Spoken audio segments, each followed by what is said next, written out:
Hola Hola familia, familia, mi nombre es Ariel y ella es Laila y juntos formamos el dúo Jiré. y hoy queríamos compartir con ustedes una canción que Dios nos regaló, que le pusimos por título Siempre me amarás, justamente para recordar el amor inmenso que Dios nos tiene, ¿no? Y nunca olvidarnos de eso.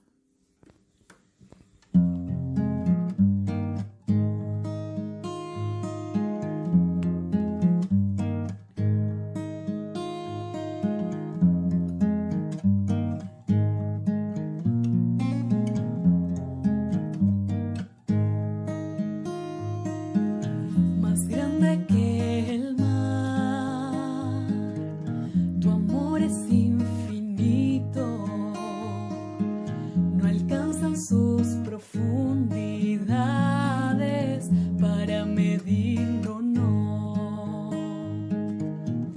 Dueño eres de, con solo hablar lo calmas, sobre sus agitadas aguas puedes caminar. Me das tu paz. Qué alegría es saber que a Jesús encontré. Cuánto amor, oh cuánto amor tú tienes para mí.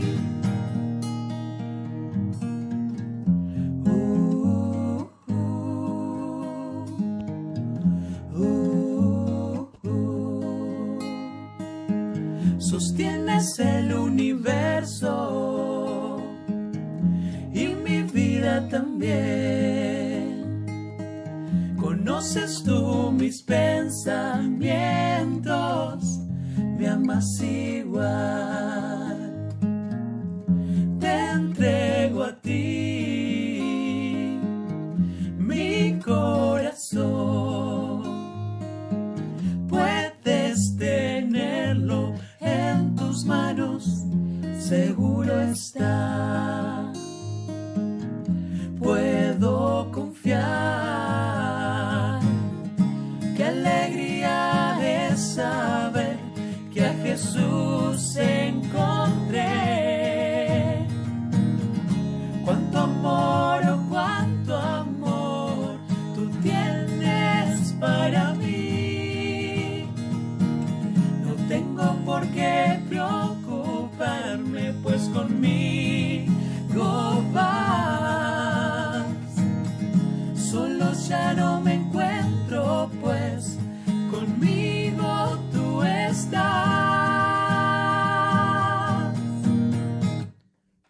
Uh, uh,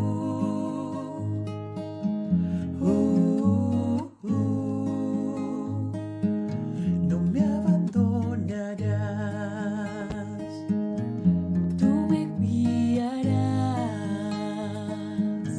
me cuidarás, siempre me amarás. Nos vemos.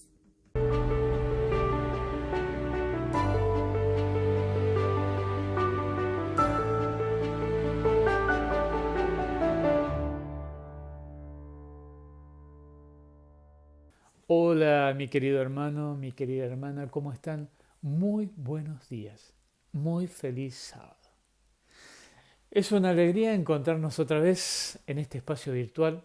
Obviamente que no reemplaza a la iglesia, pero por lo menos tenemos un momento para juntos estudiar acerca de la palabra de Dios. Y sabes que hoy quiero hablarte del tulipán. Sí, quiero hablarte del tulipán.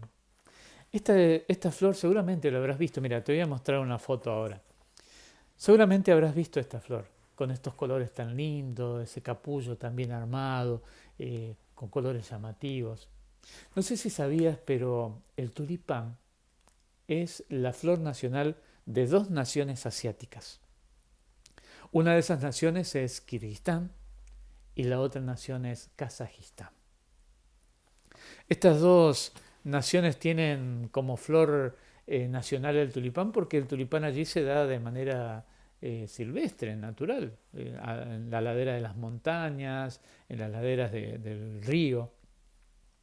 Y es interesante que quienes hicieron conocido al tulipán para el mundo fueron los turcos. Porque cuando los turcos invadieron estas regiones asiáticas y estas regiones asiáticas pasaron a ser parte del Imperio Otomano, allí los turcos se encontraron por primera vez con el tulipán y ellos le pusieron por nombre Lale. Ese es el nombre turco del tulipán, Lale.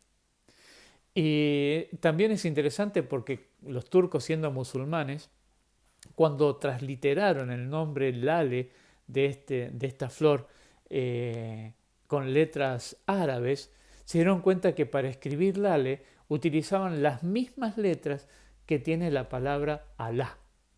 Y entonces no pudieron evitar comparar el tulipán con Dios, comparar el tulipán con Alá. Y le dieron al tulipán una connotación religiosa. Pero fue en el año 1554 cuando un embajador austríaco de apellido Busbet llegó a trabajar allí en Kazajistán como embajador y conoce el tulipán, ve esta flor por primera vez, que le llamó mucho la atención porque en Europa no se conocía esta flor hasta ese momento. Quería saber cómo se llamaba. Y en cierto momento caminaba este embajador con su traductor por las calles de Kazajistán y ven pasar un hombre que llevaba un turbante muy, muy llamativo. Y aparte de ser llamativo ese turbante estaba adornado con un tulipán. Entonces el embajador le pregunta allí automáticamente a su traductor, ¿cómo se llama eso? Señalando el tulipán. Pero el traductor pensó que el embajador estaba señalando el turbante. Y entonces, en lugar de darle el nombre de la flor, en lugar de decir Lale, eso es Lale, le dijo el nombre del turbante. Le dice, eso es un tulibet. Así que el embajador se quedó con ese nombre en la cabeza. Y cuando este embajador vuelve a su país, no solamente se llevó algunos bulbos de esta planta para hacer flores en su jardín, en su casa, como algo exótico y diferente, sino también se llevó el nombre de tulibet. Y a partir de ahí nosotros conocemos al tulipán con el nombre que recibió. Y a partir de ahí se llamó tulipán para nosotros. Es interesante que también saber que hay países europeos que hoy tienen esta flor como una flor importante, aunque no es una flor originaria de Europa, sino de Asia. Holanda y Bélgica, por ejemplo, son los países que más producen esta flor. Y de hecho que nosotros relacionamos más a Holanda y a Bélgica con el tulipán, a Holanda sobre todo, con el tulipán que con Asia. Pero la flor es originaria de Asia, de Kirguistán y Kazajistán. Se cree y se dice que aproximadamente el 70% de los tulipanes que llegan a toda América vienen de Holanda. Así que imagínense la producción que Holanda tiene, ¿no? de esta flor. Pero cuando yo fui conociendo la historia de esta flor, cuando yo fui conociendo las características que tiene esta flor para crecer, no pude evitar pensar en algo que relaciona a esta flor con la vida de un cristiano. Y esto es lo más importante para nosotros. Sí, no pude evitarlo. ¿Sabes por qué? Hay 3 características que me explicaban que necesita esta flor para crecer bien, para que no se enferme, para que podamos verla con esos colores tan fuertes, tan lindos que tiene. Y estas 3 cosas que tiene esta flor, que necesita esta flor, son luz, frío y agua. Y cuando a mí me explicaban de estas necesidades de la flor para crecer, no pude evitar pensar en 3 cosas que necesita el cristiano, que necesitas vos y que necesito yo para seguir creciendo en lo espiritual. No pude evitarlo. Luz, frío y agua. Mira, te dije que el tulipán, necesita luz, estar expuesto a la luz solar para crecer. Mira, acá tenés una hermosa postal de campos de Kazajistán, con estas flores allí maravillosas, expuestas al sol, expuestas a la luz solar. Y fíjate qué colores maravillosos que tiene, porque vos ahí podés ver color lila, en el fondo podés ver un color amarillo, rojo. Es muy bonito ver esos campos plagados de estas flores a la distancia, así, ver esa imagen es preciosísima. Y ahí están todos esos tulipanes expuestos a la luz del sol. Pero el profeta Isaías, y de paso te invito a que busques tu Biblia si querés, nos dice que nosotros necesitamos también estar expuestos a la luz. Pero nos dice que nosotros necesitamos estar expuestos a la luz de Jehová. Mira, si bien vamos a proyectar el versículo allí en la pantalla de Isaías capítulo 2, versículo 5. Isaías capítulo 2, versículo 5 nos dice lo siguiente. ¿Lo encontraste? ¿Buscaste en tu Biblia? Isaías capítulo 2, versículo 5 dice: Venid, oh casa de Jacob, y caminaremos a la luz de Jehová. Venid, oh casa de Jacob, y caminaremos a la luz de Jehová. El profeta Isaías ya te está haciendo una invitación de caminar a la luz de Dios. Sabes que el tulipán necesita estar expuesto a la luz solar, pero vos y yo necesitamos estar expuestos permanentemente a la luz de Jehová. ¿Y qué significa estar expuesto a la luz de Jehová? ¿Qué significa caminar en la luz de Jehová usando las palabras del profeta Isaías? Bueno, caminar a la luz de Jehová significa leer la Biblia cada día, significa orar cada día, significa creer en sus promesas. También significa entregarnos al Señor y renovar cada mañana nuestras fuerzas en Él. Eso significa caminar a la luz de Jehová. Eso significa estar expuesto permanentemente a la luz de Jehová desde la perspectiva de Isaías, desde la perspectiva de la Biblia. Desde la Biblia, orar, entregarte cada día, creer en sus promesas. Eso significa estar caminando a la luz de Jehová. Quiero comentarte una experiencia. No sé si alguna vez viviste esa experiencia de estar en la plena oscuridad. No sé si alguna vez experimentaste esa inseguridad, esa torpeza que uno siente cuando estás en plena oscuridad. Yo recuerdo que en cierto momento, por cuestiones de trabajo, viajamos con mi esposa a Estados Unidos. Y estuvimos en la zona de Texas. Y allí en Texas visitamos de paso a algunos familiares que tenemos. Y en esa oportunidad estos familiares nos invitaron para conocer el sur de Nuevo México y conocer unas cavernas en el sur de Nuevo México. Nos preguntaron si queríamos ir. No teníamos mucho tiempo nosotros estar allí, pero dijimos, bueno, vamos, no conocemos nada, así que perfecto, vamos. Fue un fin de semana, un viaje relámpago. Salimos a conocer esas cavernas que son de paso muy famosas. Y estoy hablando de las cavernas, tal vez las hayas escuchado nombrar, porque son muy famosas y de paso se dice que son las cavernas más grandes del mundo. Y estas cavernas llevan el nombre de Carlsbad. Las cavernas de Carlsbad se dice que tiene una profundidad tan grande que equivale a un edificio de 8 pisos. Es decir, imagínate un edificio grande de 8 pisos metidos en la profundidad de la tierra.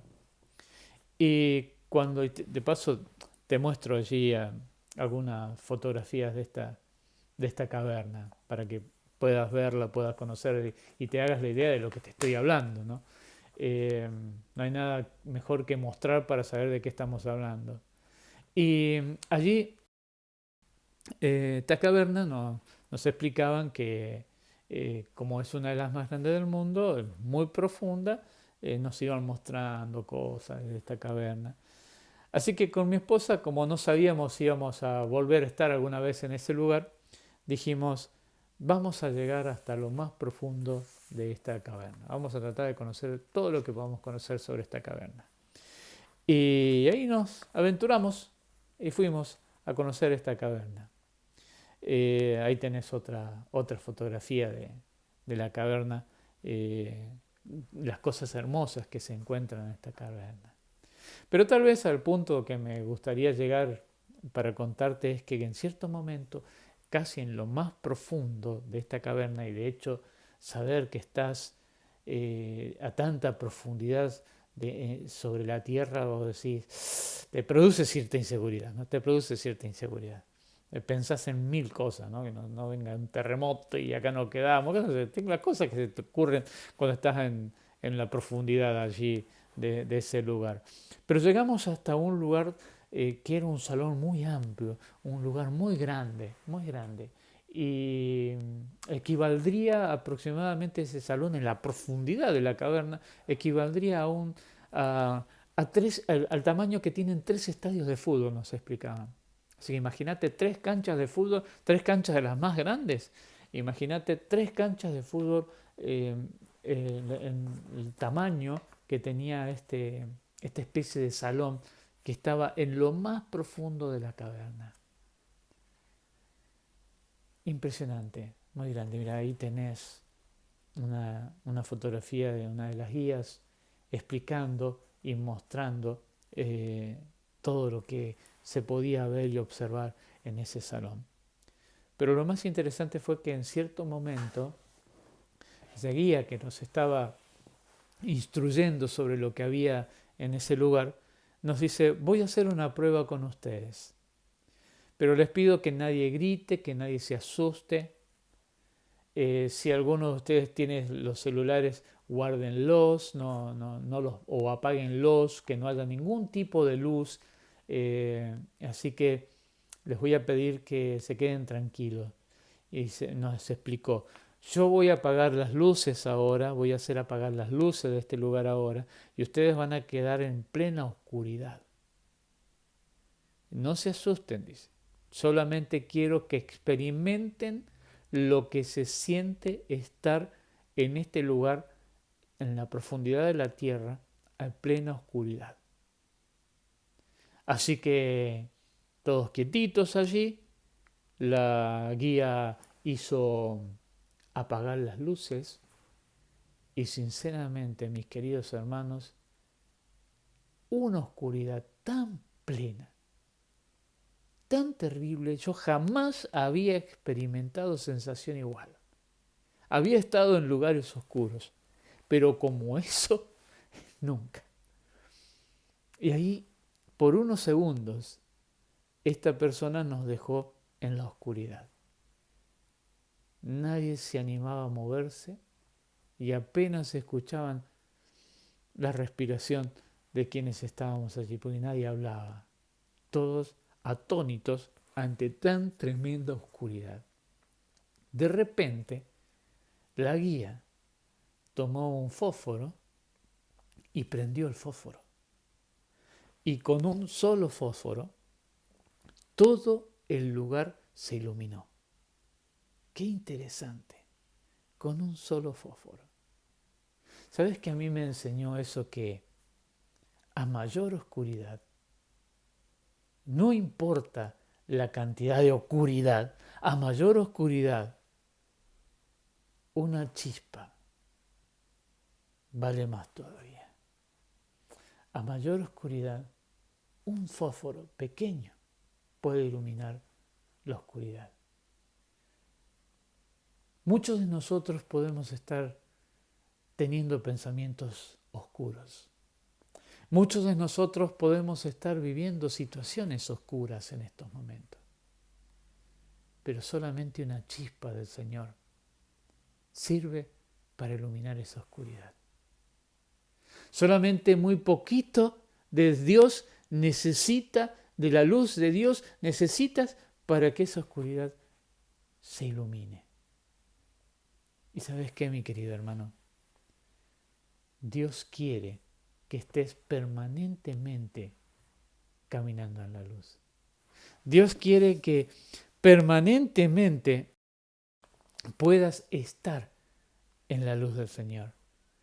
Que siempre la luz del Señor esté con vos. No pretende Dios que camines en la oscuridad. Dios pretende que camines en la luz. A mayor oscuridad, más resplandece la luz de Jehová. A mayor oscuridad, más resplandece la luz de Jehová. No importa los caminos donde estés metido. No importa por las cosas que estés pasando. Si le permitís un poquito de luz en tu vida al Señor, ese poquito de luz comienza ya a iluminar la oscuridad. Pero no necesitas estar en oscuras, porque el Señor quiere iluminar tu vida permanentemente. De paso, hay un texto que es una promesa, también se encuentra en el libro de Isaías. Mira, ahí te lo proyecto. También se encuentra en el libro de Isaías. Y esta promesa, allí en el capítulo 9, versículos 1 al 4 del libro de Isaías, esta promesa que tiene este libro, nos indica cómo el Señor quiere que sea tu vida y la mía, y cómo el Señor va a pretender que sea tu vida y la mía en el tiempo del fin. Mirá lo que dice esta promesa: mas no habrá siempre oscuridad para la que está ahora en angustia. Fíjate que te dice que si estás pasando por problemas, y esos problemas son oscuros, o hacen oscura nuestra vida, o hacen oscura nuestros pensamientos, dice el Señor, te promete, no habrá siempre oscuridad para la que ahora está en angustia. El texto dice, tal como la aflicción que le vino en el tiempo que livianamente tocaron la primera vez a la tierra de Zebulón y a la tierra de Neftalí, pues al fin llenará de gloria el camino del mar, de aquel lado del Jordán, en Galilea de los gentiles. El pueblo que andaba en tinieblas vio gran luz. Los que moraban en tierra de sombra, de muerte, luz resplandeció sobre ellos. Multiplicaste la gente y aumentaste la alegría. Se alegrarán delante de ti como se alegrarán en la siega, como se gozan cuando reparten despojos, porque tú quebraste su pesado yugo y la vara de su hombro y el cetro de su opresor, como el día de Madián. ¿Sabes? Dios promete que no será siempre angustia. Dios promete que no será siempre malo. Dios promete que no será siempre oscuridad. Dios promete luz para tu vida. Dios promete que sobre el final de los días nosotros tendremos luz, no angustia. Y necesitamos empezar hoy a caminar en la luz de Jehová. Así como el tulipán necesita estar expuesto permanentemente a la luz del sol, vos y yo, como cristianos, necesitamos estar expuestos permanentemente a la luz de Jehová. A estudiar la Biblia, a orar, a creer en sus promesas, a nacer cada día en el Señor, a renovar nuestras fuerzas cada día en el Señor. Eso significa caminar en la luz de Jehová. Pero te dije que el tulipán no solamente necesita de sol, te dije que necesita también del frío. Y mira esta diapositiva, ¿no? Qué impactante. Allí ves al tulipán creciendo entre la nieve, tapado de nieve, pero el tulipán resiste la nieve. El tulipán es una flor que está preparada para resistir el frío de la nieve, al igual que vos y yo, porque yo comparo ese frío que necesita el tulipán con el frío de las pruebas que vos y yo vivimos cada día. Hay algunos textos, ¿no?, que nos ayudan a ver esto. Mirá, Primera de Corintios, capítulo 10, versículo 13. ¿Sabés que el Señor, mientras vos buscás en tu Biblia, Primera de Corintios, capítulo 10, versículo 13, ¿sabés que el Señor no te dice que no vas a pasar, no te dice que no vas a tener pruebas? Al contrario, Él no te promete que vas a tener una vida tranquila, liviana, todo color de rosa, vivir sobre las nubes. No, Él no te promete eso. Lo que Él te promete es que si bien vamos a tener pruebas, dolores y dificultades, lo que Él te promete es fuerzas para pasar esas pruebas, esas dificultades. Ahora fíjate, Primera de Corintios capítulo 10, versículo 13, proyectado está allí el texto, dice, no os ha sobrevenido ninguna tentación que no sea humana, pero fiel es Dios, que no os dejará ser tentado más de lo que podáis resistir, sino que dará también juntamente con la tentación la salida para que podáis soportar. Qué interesante este texto del apóstol Pablo. Este texto te está diciendo que el Señor permite que tengamos pruebas, que pasemos por dificultades.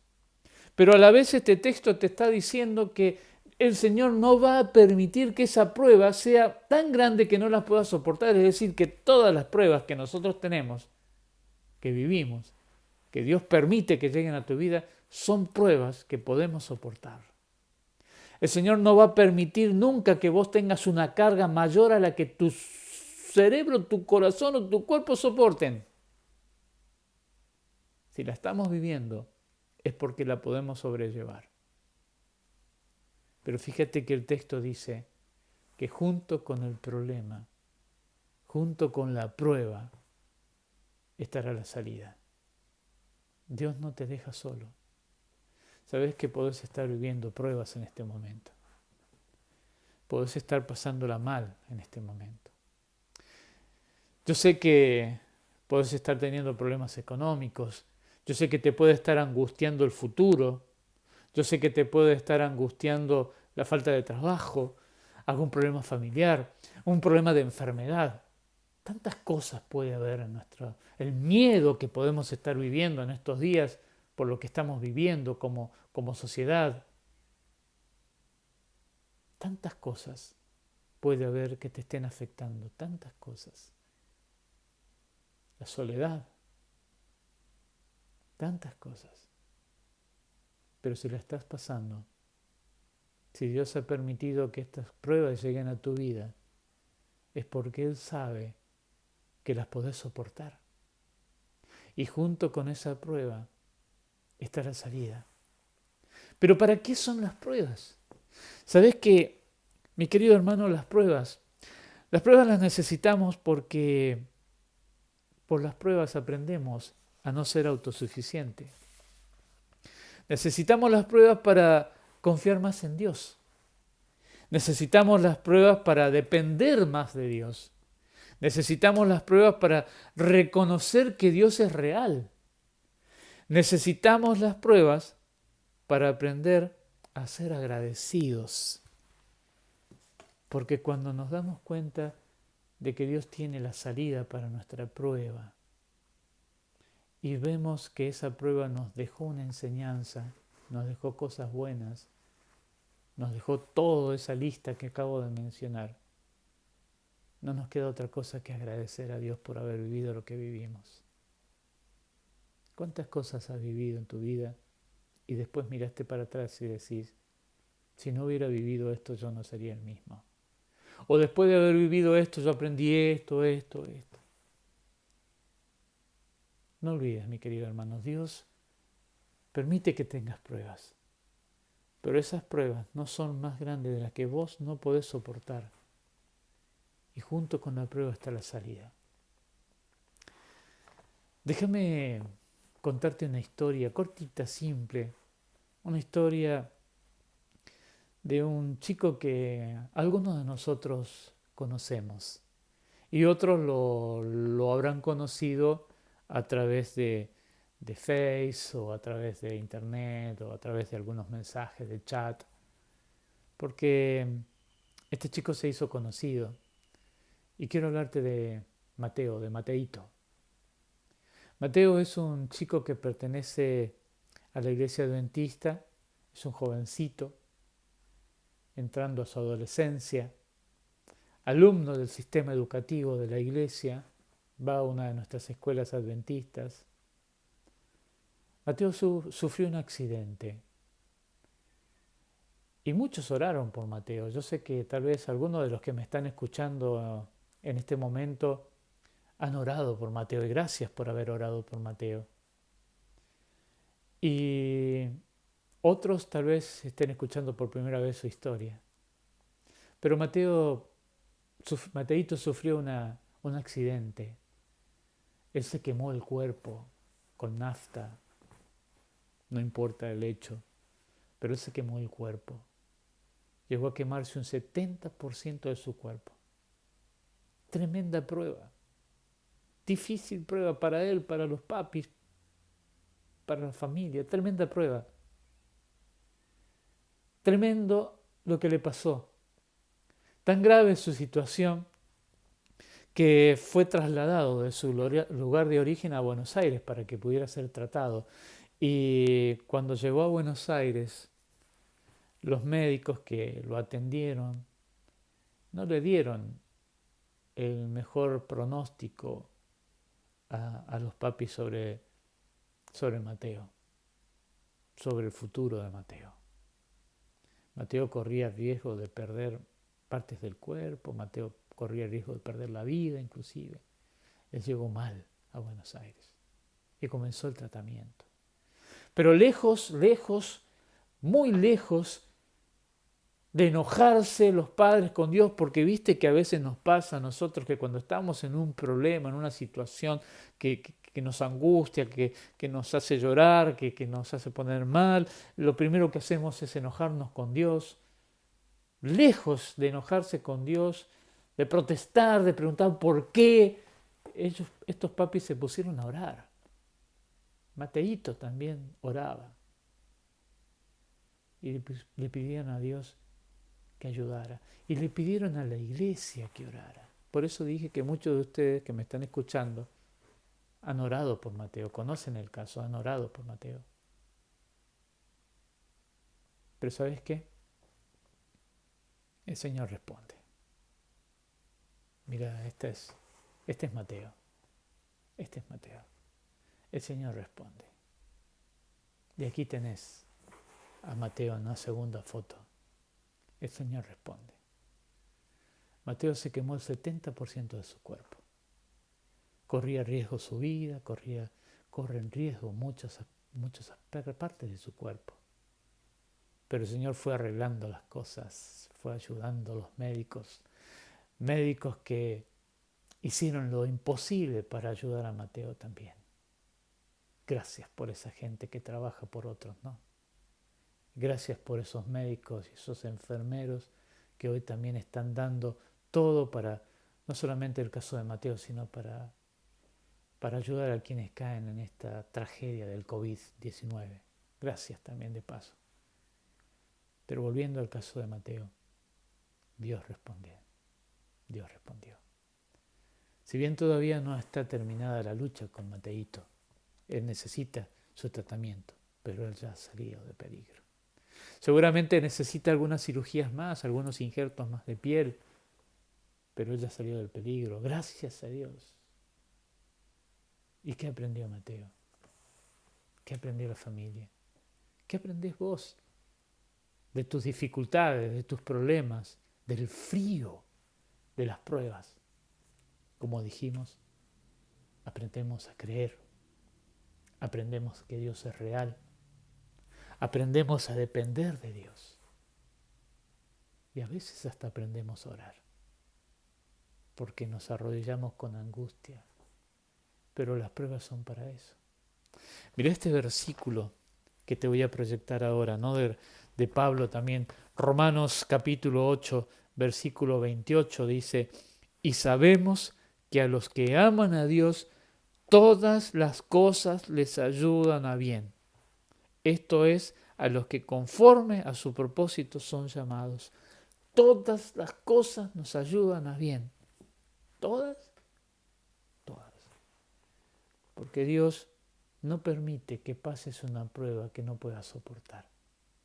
Y Dios quiere que a través de esa prueba aprendas. Así que si estás pasando por problemas, no te desanimes. Hay que aprender. de lo que Dios quiere enseñarnos. Y no es la pregunta ¿por qué?, sino la pregunta es ¿para qué?